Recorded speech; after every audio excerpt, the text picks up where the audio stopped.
This is Gary Atencio with CNTV, and today we're in Castle Rock, Colorado. I'm here at The Rock. Since 1980, this growing church family has been living in real community, transforming people's lives. I'm here with the lead pastor as well as the team of pastors. Thanks so much for joining us here today.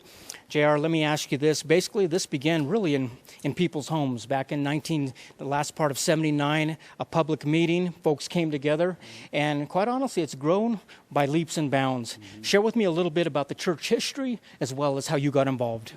Well, just very quickly, Jim Beard was the founding pastor. He came here and he established this church mainly through home group first, and then it moved to a school. But then they moved into a warehouse. When I came, things were really struggling in 1988. I came in 1988, and God just began to put the pieces back together, and we began to grow. And, you know, it's been amazing. We were in this warehouse, and we outgrew the warehouse. And then we purchased this land and had a real struggle getting the building built here. But God came through supernaturally, even after we were voted down 6-0. When we presented the plan to the Planning Commission, they voted us down 6-0. But the good news is that when the town council voted, somehow God changed their heart, and we are here because God wanted us here. And we've been here now for a little over 8 years in this building. Wow. So we're talking about your permanent home here. You found here in 2006. We're talking about 53 plus acres, 53,000 square feet that houses quite a bit here. Quite honestly, this has to be even beyond what the original congregation as well as what the original pastor had in mind. Well, it's beyond what I had in mind too, I'll tell you. So I'm just very thankful for the way God has reached out in and through the community, and really from communities beyond Castle Rock, and really brought people into not only a saving knowledge of Jesus, but also a real love to reach out and really impact the community at large. We're talking about 850-seat sanctuary here. Quite honestly, a very welcome environment when you come in. Why do you think folks are looking for a home church now, even more than they were back in the 80s? Well, you know, the statistics show that people are leaving church, but we have found that what they're looking for is not religion. They're looking for authenticity. They're looking for a relationship with God, a loving God who doesn't condemn them. And so we have found that as people experience that, then they grow in that. They're excited about that. They tell other friends, they come. And we have a lot of ways that people can get trained here through small groups, through classes, through training classes. And then we just feel that the love of God is the thing that really pulls us together. The love of God. They're able to pursue God, embrace people, and therefore transform lives. I mean, quite honestly, the key word here is community that I see throughout your church. Is that really the reason behind it all? Well, yeah, community is, you know, when we love each other and we really walk with each other. Because, you know, to live in this world is not easy. There's times we go through struggles and pain. And so we're here to help people no matter what. We have things like Celebrate Recovery for people who are going through addiction struggles. We have divorce recovery. We have, you know, marriage seminars to help marriages make it. We just want to be in a practical way. We have a tremendous children's ministry that really helps the kids to really know about Jesus and to really grow in His love. One of the things I notice here is we're talking about a very warm sanctuary, but at the same time, we're talking about a very high-tech sanctuary. We're able to deliver the word not only using stereo sound, but also video electronics. Pretty much all of these are tools that help you get the word out there. Yeah, you know, in this day and age, we feel like it's important to use all the opportunities and the technical abilities, which I have very little, but fortunately we have a great team of techs that really can do a great job. And so we believe there's so many ways, visually, audibly, but really it's the love that people have for each other. And one of the things we really stress here is transform society through real community. And real is being real. Real is not being phony and pretending. Real is being real. When you're struggling, you talk about it. You're not afraid to share the struggles as well as the victories. And together, we really need each other. And that's so important. We need Jesus most of all, but we also really need each other. Wonderful. I mean, obviously, a lot of folks believe that a service would not be complete without some great music, praise, and worship. You've got a great team out there that we heard earlier. Does that make quite an impact to folks? Oh, man, I'll tell you, the worship, I love the worship. I love the worship here because it just ushers in the presence of God. And we pray, you know, that people will have an encounter with Jesus every time they come and through the week. And so we really believe that worship is what really sets the whole tone here. And we have incredible worship teams, and I am very thankful for that. Aaron, share with me a little bit what you do as the worship pastor here. So yeah, I'm the worship pastor. So I'm over all the musicians and the things that we do from young to old, and just helping shepherd this congregation in worship and in song and in all the creative stuff that we do here mostly. So They say that basically when you sing, you pray twice. Is that what it feels like up there when you're seeing the Spirit move across the church? yeah, I think there's a lot of power, especially in the congregation, just joining together in voices. I just for me, that's always just been a powerful thing of us just letting those words just kind of arise and unite us together. Wonderful. Folks that have never seen this type of praise and worship before, are they kind of taken back by it? And can you sense that when you're actually up there?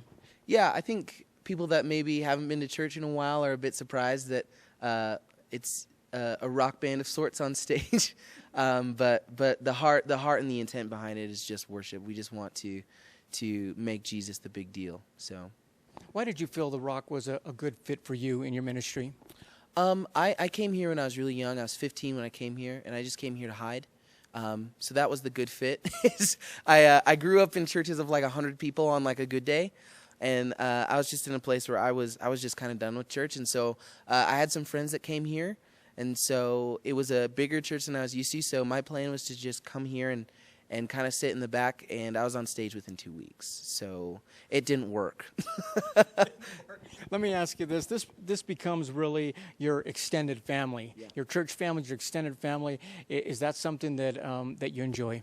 Yeah, I do. A lot of my family works here as well as me, and all the guys that we work with as well. We hang out quite a bit, and yeah, it's good. I love it. Obviously, with families, we get along, we quarrel back and forth. This is a real community. Is that something that takes place as well? Yeah, I think it's a challenging thing. I've had more hard conversations in the last 2 years with people, either towards them or at me, of needing to kind of battle some stuff out. But I think it makes your relationship stronger and your ministry stronger in the long run, because you're not expecting someone else to be like you, and you're able to respect them for the things that they're bringing to the table. So what Pastor JR said basically is a real community. Yeah, and real community is hard. I think that's the thing that especially my generation is searching for in the church. I think that real community is lost with things like Facebook and Twitter, and it's easy to make those things community. And so I think for my generation especially, we've just seen a decline in that. And so it's hard. It's a process community when you're having hard conversations with people, and maybe some things coming out of you that you don't like about yourself, and having to deal and wrestle with those things. But I think here at this church, more than anything, we've learned to commit to the process of community and becoming more like Jesus every day, and helping each other become more like Jesus every day. Wonderful. Excellent. One of the things I notice here is basically it's a place for all ages. Mm-hmm. And when you've got folks for the elderly, the young children, I see places for the handicapped. I even say folks that are hard of hearing, you pretty much are able to accommodate them all. Well, we believe, everybody should be able to be part of the community. So we have a multi-generational, multi-ethnic community, and really that's what it's all about. But we do try to reach out to those that are handicapped. We do have a deaf ministry at the 11 o'clock service, and we believe all those things are very important. We want to reach out to the whole community, not just a specific element. The community teaching basically starts here in the church really at a young age. Share with me what the Rock Academy is and what they have in store there. Well, the Rock Academy is a school that starts with preschool and it goes up to 6th grade. And it really trains children to really know how to think from a biblical viewpoint, and to really know how to communicate that in all the subjects that they're learning. So it's a biblically based curriculum, but it really teaches them not just information, but it teaches them how to think from a Christ-centered basis. We're talking about a balanced curriculum, Bible-based values. You're really not only getting their head ready for life, but also their heart as well. Yeah, absolutely, because, the whole person is what's important. So that's why that academy really teaches them the values of life, which sometimes are missed in our society. And so it really helps them. And when they go forth from that school, they're able to really thrive. One of the things that I notice is the fact that it's really beyond the textbooks that you're teaching here. This is a place that kids actually want to come to. Share with me about the Kids Zone as well as the Thrill 612. Yeah, well, the Kids Zone is amazing. The children's ministry here is one of the most powerful I've ever seen. They really minister to the children. They don't babysit them. They really teach them how much God loves them. They teach them the Word. And we have them, they actually pray for people in the healing rooms. They pray for people. They really understand how to hear from God. And it's just amazing to see these children, such a vital part. And I'm very excited about that. Share with me a little bit how you got involved in children's ministry. Well, I got involved in children's ministry. I came to this church 15 years ago, and I was a broken person. And I got invited my family had come here, and we came to church, and it was at a different place. And I was so angry and bitter and mad that I really didn't receive anything from the church. But I knew there was something about it that I kept wanting to come back. And more importantly, my children were in children's ministry, and they loved it. And they kept saying, Mom, we got to go to church next week. Got to go to church next week. So me, being the good mother, just kept bringing them back. And eventually, after 2 years, the thing that was on me, the bondage that I was on, broke off here at one of the services. And I just started walking out my destiny. And the next year, I went to children's camp with my kids because they love ministry so much. And I said, I've got to go see what they do at kids camp. So I went to kids camp, and it was there that God called me into children's ministry. So then I started volunteering, and I just loved it. And eventually, it became... they asked me to come on staff. Wonderful. Let me ask you this. Your journey that led you to being bitter, being here in the church, you probably understand how important it is as children that we find some direction and guidance. Is that what really makes it pretty passionate for you? Oh, absolutely. To know what their identity is and what Christ says, because this world will beat you down, and especially as children, they go through so much in their home lives. Families are breaking up, and they just don't have any grid for what's going on in their lives. And so to be able to give them their identity, to be able to tell them that God is a good God, and He didn't cause any of this pain, and that He's the only answer that we have, and He's never going to leave them. Could you touch on a little bit some of the programs that are rather popular with the kids? Well, obviously, we have our weekend service, and in the weekend service, everything that Pastor JR said is exactly what happens in kids' church. We don't just teach Bible stories. We teach them how to listen to God, how to hear His voice, and how to respond. And also, they do ministry. We have the children's healing room teams, and we also have a thing that we call Share the Love, which is we come to the church and we practice what it means to hear in God, and then they'll get pictures or people or names or something, and then we take them and we go out into the community and we find these people, and then we just tell them that God told us about them, and we just want to share a prayer with them and just pray with them if we can, and we just love on them. And so we've actually taken it out of the church and actually into the community. Wonderful. Kurt, let me ask you this. As the headmaster here as well, I see a lot of moving parts when it comes to children. You've got a lot of programs going on. Can it be overwhelming sometimes at everything going on, but yet at the same time, that challenge is what makes you want to wake up every day? No, actually, it's not challenging at all, because Christ said to take His yoke upon Him, for it's easy and light. And so when we are doing just that, we are not doing the work, He is doing the work. When it becomes burdensome, then we know that we're out of the yoke and that we're trying to do this stuff on our own. So it's been very easy. It's a wonderful position. Pastor Sylvia is just like the boss of all dreams that you want, that just says, do what the Lord's telling you to do and forget the rest. And so that's what we do. Based on your demeanor and spirit, I can see they've got the right guy at the helm when it comes to children. I mean, quite honestly, children, like you said, instead of looking at being them overwhelmed or the challenge, quite honestly, do you feel there's a lot we can learn from the children? Oh, absolutely. Parents will come up to me after service and want to thank me for the time I spend with their children. And I say, no, they bless me. Because when you get to see them interacting with God, and when God gives them the word, there's just no denying that that's God. It's not the child. They're just declaring what He's saying. It's a blessing for me just to be in these services with them. Why did you feel the Rock, the church here, was a place that you wanted to provide your gifts that you've been given? I didn't have a choice. God called me here. I was in California, and He called me out to Colorado, and two offers came through, the Rock as well as Cherry Creek and Cherry Hills, Cherry Creek, I forget, I'm sorry. And I asked Him to close the doors and open just one door, and He closed the other one, and this one remained open. And so this is where I came. I did it out of obedience and out of love, out of a relationship with the Father. I didn't want to be separated from Him ever again. Are you surprised at some of the engaging discussions that some of our youth are able to speak with you? And do you sometimes are shocked to hear that they're thinking a lot of these things? Yeah, when most of my prayer time has been spent with God for Him to send me to the dark places of the world, the places where no one wants to go. And He brought someone to me that said, these kids, some of them are in the darkest places of their life. And so don't be praying waiting for God to send me somewhere else. Be thankful that He has you here. And so what they bring to me is a lot of times just overwhelming joy, but at certain times it can be very crushing. So I just give it to God and ask Him for His guidance, and He's so faithful that He guides me in all of it. And next thing we know, we see Him come out of it. Sylvia, I'm going to end with you and ask if we've got a parent out there that basically they're possibly going to church, but yet maybe they don't feel their kids are being fed. They're looking for somewhere for their children. What would you tell them? What I would tell them is here at the Rock, we actually pull out the gifts in all the kids. And so we look at the kid individually, and we just ask God to give us a word of what that child's going to be and what's going on in that child's heart so that we can bring them into God's fullness. Wonderful.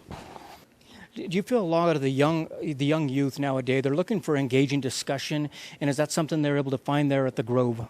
Yeah, well, the Grove is actually our 18 to about 30-year-old, and that's a kind of a segment of society that's lost. But we have a very powerful group that meets. They meet on Tuesday nights at 7 o'clock, and we're seeing just a lot of people from that age realm really come with a tremendous heart for Jesus and reaching out. Also, we have a tremendous youth group too, and both middle school and high school, they meet on Wednesday night, but they also have on Sunday in both services, they also have class. And so we've seen the youth just explode, and they have such a passion for Jesus as well. So we're seeing all ages, and that's what's so powerful. We see, in our church, we see people from very, very young to very, very old, and all ages seem to intermingle and really flow well. And I believe that's the way it should be. Why don't you share with me what your ministry is here with the church? This is the prayer and ministry, and we cover a large area of ministry. We have healing rooms, we have the prophetic ministry, we have altar ministry, which is at the end of our services. We have a whole team of prayer warriors.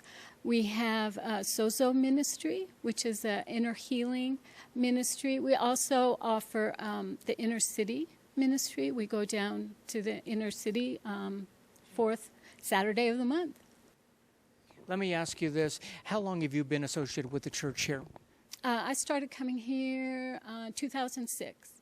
And why was it you decided that you were drawn here? Our son had passed away. I was diagnosed with primary progressive MS. My husband was unemployed, and we were pretty much shattered and shredded in every way possible. This was our last resort. We found this church in the Yellow Pages. So you understand the power of prayer from a personal standpoint. I do. Yeah, God's powerful and mighty. Wonderful. Share with me what your work here is as a missions pastor. What does that mean? Well, I have just the pleasure of serving and leading a missions leadership team here at the Rock. And I guess what makes my job so exciting and so easy is the fact that JR, our senior pastor, is super mission-minded. And so when you're serving underneath leadership like that, it makes my job a lot easier.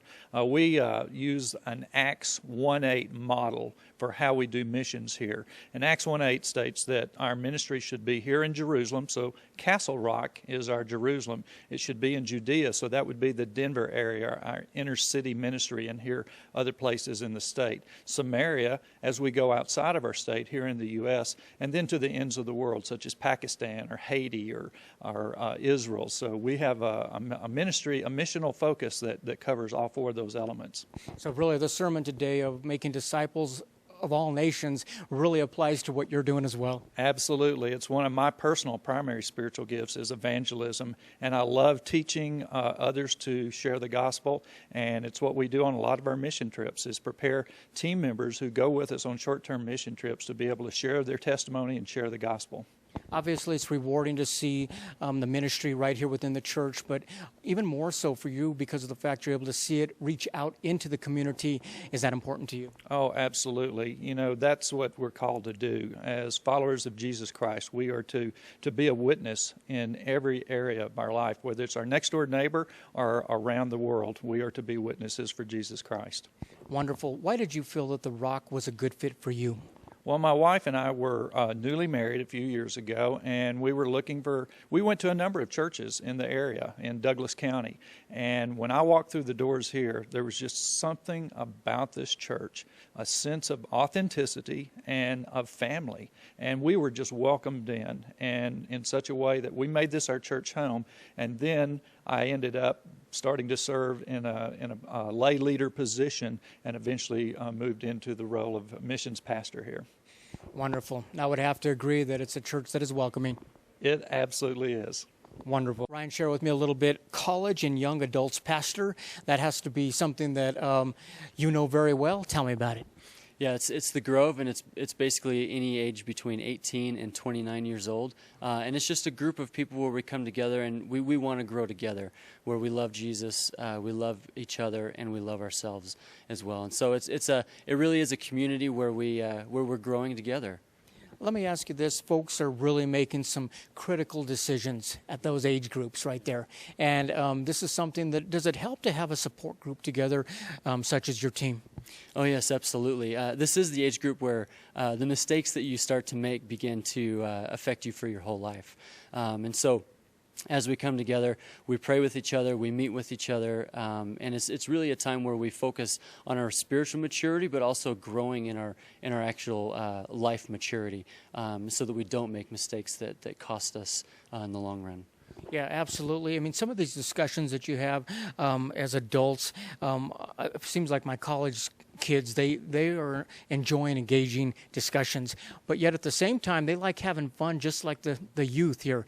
Some of the things that I see around here as far as having fun, is that something that happens in your group as well? Yeah, we absolutely have a lot of fun. It looks different, obviously. We don't necessarily play games, but we spend a lot of time just hanging out with each other. And then at the end of every night, we actually go to Applebee's, where we just hang out and enjoy each other's company. And we do a lot of activities outside of the Grove as well. We go on Grove retreats or a missions trip, or just hang out as friends.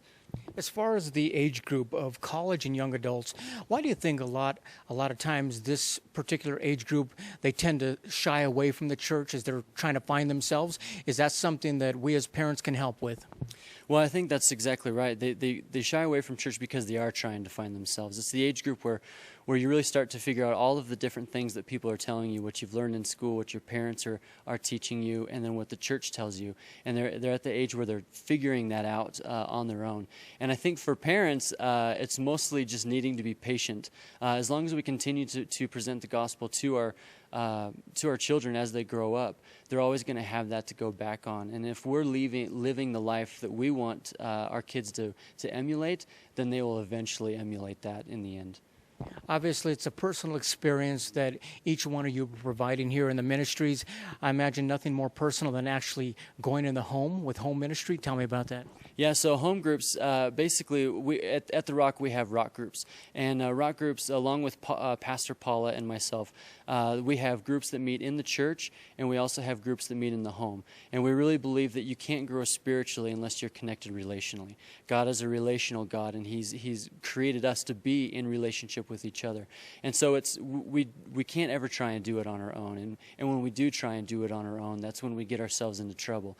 Without real relationships pulling us up and telling us where we've got it wrong or where we can do things better, we can really get lost in our life without that. Why did you feel for yourself that the Rock was a good fit for your ministry? My parents had actually come here for a long time, and every time I would come to Castle Rock to visit, I would come here, and the worship here, there's just the presence of God through worship just drew me in, and from about 10 years, every time I would come, I was just thinking, man, this would be a great place to be. And then eventually my wife and I moved to Castle Rock. And so I started volunteering with the youth ministry and eventually just got hired on. I just had to be a part of this church. Just the community here is just so vital to me now. So God opened up that door for you. Yes, He did. Good. Andrew, share with me a little bit why you got involved as a youth pastor here at the Rock. The thing that drew me to the Rock the most was that the Rock puts a larger emphasis on the presence of God than it does on its programs. In church, it's easy to get pulled into the structure and to just do what you've always done, and sort of it becomes very religious. The Rock is always open to following the heart of God and the will of God in how we minister to the people every week. Does that type of format, do you think that's a good format for kids? Because it's almost kids do the same way. We kind of learn in such a way that we go with the spirit of what we're doing compared to a real rigid approach. Yeah, we find a both and. With students, they do sometimes really crave structure, and they need to have some semblance of, we can't just let it be all chaos every time. But we are always willing to change it up and to stop everything to bring a teaching moment and to say, oh, this is what's happening here, and this is why this is important, or this is why we value this. How long have you been with the church here? Going on 4 years now. In 4 years, if you look back and take a look at some of these kids that now in 4 years can make quite a difference. You see some of the kids that they're only this tall and now they're quite a bit taller. Is it kind of exciting to see some of the changes within them? It's very exciting. Yeah, we're at a place now where I'm starting to see some of the students that we had in 6th or 7th grade moving into their 10th and 11th grade year. And so that's a really special thing to get to be a part of, that transformation, because that's such a pivotal time in their lives. What about as far as working with adults? They realize when this is being done for them and they're able to thank you. When it comes to youth, there's not so much thinking involved because they're just moving on, and it takes them about 20 years to come back and go, whoa, you were that pastor that really touched my life. Yeah. Is that kind of an interesting thing? It is. We're just now starting to have some of the students that I was able to work with who graduated out and are now either in college or finishing up college to be able to come back and visit and say, oh, that was really a special time that I had. Thank you for all your sacrifice. That's great. Zach, let me ask you this. Share with me a little bit how you got involved in this ministry. Well, I got involved in youth ministry because this guy forced me to. And I started coming to the church, and I wanted to help out any way that I could. And so youth was an opportunity for me. And so, yeah, I have a younger sibling, and so I can relate with them a little bit better. And so it was just a really good fit. Basically, Christ came to serve and not be served. Did you feel that same type of spirit when you came here? Yeah, when I came here, I got saved, and instantly I wanted to serve in every area. So usher and greeter in bathrooms, in youth, and setting up and tearing down. And so, Christ came to serve, not to be served. And in the same way, I think when we come into a relationship with Jesus, that same spirit begins to live inside of us. I notice here that we're talking about 3 services, a lot going on here, quite a commitment from the folks that actually do everything here. Do you feel it's a commitment that gives back to you sometimes more than you actually are giving? Yeah, every time. I think it's inside of all of us to want to be a part of something bigger than ourselves. And so at this church, we get filled by the commitment that we make to this church, and everything we invest in, we're reaping the benefits of that in more ways than we could even imagine. You said you've been involved in different aspects of ministry. Why with the student ministry, why is that a good fit for you? Student ministry is a great fit for me because they're so formidable. And so you can influence them in ways that you maybe can't influence an adult who's more set in their ways. And so I love student ministry because you form a friendship. You're almost like an older brother to them. And I think that relationship will last far longer than their youth years. It'll last into their adulthood, and it'll impact their kids and generational impact. And so that's why I love youth ministry. Kind of excited to see these youth. They're basically, their minds are like a sponge, and we just have to make sure we're putting the right things into those minds. And that's something is that something you grew up with as a youth? Yeah, I was always teachable. So with guitar lessons, I was teachable. With baseball, I was coachable. And so I think all youth have that sponge of a brain. They're just looking for someone that will take time to invest in them. And so for us, we get an opportunity to invest into them in a way that lasts eternally. And so it's incredible. If we had a youth out there that's watching the program and maybe they don't have parents that are taking them to a church program and they'd like to see their whole family coming here, what would you tell them? Oh, I would tell them to come here. This is the place to be. You don't have to believe to belong. We're just a family. And so we include everyone. We welcome everyone. We're friendly to everyone. We love everyone, and we love life. And so it's a place that's it's spiritually, it's incredible, but also it's just a lot of fun. We have a great time. We build great relationships. Like a true family. Like a family, yeah, that's what it's about. what you're overtaking here, what your part is here of the ministry. So I'm the executive pastor here at the Rock, and I'm over all the ministries, over the finances as well. And my heart really is just to see all the ministries do what God has for this church to do. And so I basically get to help in any way I can to make sure that all these ministries that get to move forward with God's plan for this church. So. Let me ask you this. Are we talking about local ministries, or does this extend out into Castle Rock or even extend further? Yeah, so it's local within the church. There's a lot of things, though, that extend outside the church in this local area, in the Douglas County area. But then also we have missions that go to all over the nations. And so it's everything. It's the whole gamut. Excellent. Let me ask you this. The complete team of ministers we sat down with earlier, a lot of pastors. We're talking about specialties in a lot of areas. It seems like a lot of moving parts. It's a lot of moving parts. Yeah, it's nonstop. But it's fun. It's great. And, and the best part is it's ministry. And so we get to see people's lives impacted. Otherwise, it would be crazy.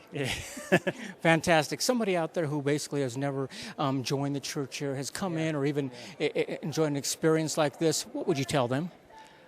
I would tell them that they need, whether it's our church or whether it's another church, that it's a great opportunity to get connected. As we're in this church here in Castle Rock, we're trying to, and we're working on uniting all the churches in Castle Rock. And so it's not about our church or any specific church. It's about bringing all the churches together in one body in Christ. But the key is really just to get connected with others. So basically, like the sermon today, you're talking about discipleship across the board. Yeah, discipleship is, that's what Jesus said. That's his last words, is go out and make disciples of all nations. So that's our heart. We have a love for the lost, a heart for the lost, and we want to make disciples too. And that's why we say, whether it's in this church or wherever you're comfortable, but we just want you to get connected. Wonderful. You said real community. Basically, it starts right here within the church, but you don't end it there. This extends out into Castle Rock, out into the county, really, quite honestly, out in a global outreach. Is that something that's important to you? Oh, very much so. We really see this community as the field that God's called us to. We're actually working with the government in this area, too, which is really amazing. We're working to adopt children. We're working in areas where they're struggling. We have really kind of come together with the church government and with other churches to really impact the community way beyond just a church service. And so that's been very exciting. Also, I believe in reaching out even beyond our community. I just returned from Pakistan recently. I travel there every year. We have mission trips that go out on a regular basis. And so people get an opportunity to go into all the world, and really it transforms them as much as they bring transformation. So regardless of each person's unique calling, really they can find some place to volunteer here and give back. Yeah, there's so many ways to volunteer here. There are so many opportunities to serve, and that's what really encourages people. They love to serve. They get really excited about it, and it really fulfills their life, because life can be empty. But when you're helping other people, your life is fulfilled. Wonderful. Viewers, take a look at the bottom of the screen right there. What you're going to see is their contact information. You're also going to see their website right there. On the website, you can take a little closer look at the history of this church that began back in the late 1979, 1980, began in people's homes. Quite honestly, as it evolved, because of the fact that we're talking about real community. Understanding that not only the ups and the downs are something that we all need with one another, but you can also see there's events you can go to, be it marriage counseling or possibly groups that need for addiction. They've got everything pretty well covered here. A complete team of ministers is available. One of the things I was going to ask you is the fact that it seems to me that folks out there are sometimes hesitant to come into a new church. And if someone out there, we had a viewer that wanted to check out the church, can they come in and just sit down and enjoy a service? Or if they'd like a complete formal tour, is that something that is provided as well? We love it when people come we've had people come who have hardly ever attended church in their life. And one of the things is they go, wow, this is really different. This is really real. This is really, the word really applies to my life. And the worship is awesome. And they feel very comfortable, because we're not here to condemn. We're here to love and walk with them. And so people feel very, very comfortable. Yes, we really welcome people, to come who've never come to this church or who don't go to church. We love that. And we just want to, we won't condemn you. We'll love you. and we promise you that. And sure, we'd be happy to give you a tour. You can ask me or one of the pastors. We'd be happy to show you around. Like you mentioned earlier, not only was the original pastor, this was probably beyond his dreams, but even for yourself, you said this was something more. It has to be somewhat rewarding and quite a blessing to see God's hand at work. Is that something that really touched you as well? Well, it's truly God, because I feel like, I'm not that gifted, but He is incredibly gifted, and He helps us. And we've got an incredible staff. We've got people that really love people. And I really think that's the reason that we've grown. That's the reason that we're having an impact. It's not about me. It's about our whole team. And I'm very, very thankful for this team. I'm very, very thankful for what God has really been doing and what He's accomplishing and what He plans to accomplish in the future. Thank you, Pastor. Viewers, last time, take a look at the bottom of the screen. You can see their website right there. Contact information there. We're talking about education for children. Bring your entire family in. If you'd like to leave the children, you've got a complete nursery right there, and the kids are able to check out different levels of education, different levels of worship, fellowship, and basically we're talking about an 850-seat sanctuary that is ready and willing, open to any family out there as well. Keep in mind that is the Rock that began here back in 1980. Unity in the essentials, liberty in non-essentials, and love in all things. This is Gary Atencia with CNTV. And if you don't know, now you know.